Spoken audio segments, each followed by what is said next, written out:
আপনি একটু গভীরভাবে লক্ষ্য করে দেখুন, শহীদ তিতুমিরের আমলে যেমন হিন্দু জমিদাররা দাড়ির উপর ট্যাক্স আরোপ করেছিল, হিজাব করতে গেলে ট্যাক্স দিতে হতো, গরু জবাই করতে হলে জমিদারদেরকে মোটা অঙ্কের ট্যাক্স দিতে হতো।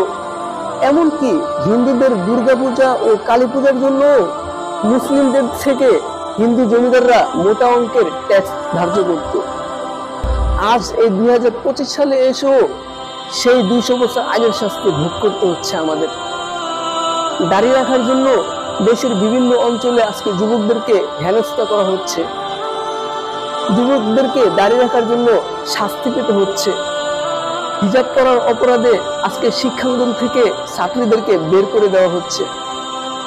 ইসলামী কার্যক্রমে নানানভাবে ষড়যন্ত্র করা হচ্ছে এবং বাধা দেওয়া হচ্ছে।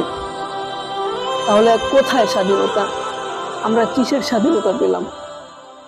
আমাদেরকে বিচক্ষণতার সাথে ভাবতে হবে যে এর পিছনে কারা কাজ করছে, কারা কলকাঠি নাড়ছে, কোত্থেকে পেল তারা এই সাহস? মুসলিমদের দেশে মুসলিমদেরকে বাধা দেওয়ার সাহস কোত্থেকে পেল তারা?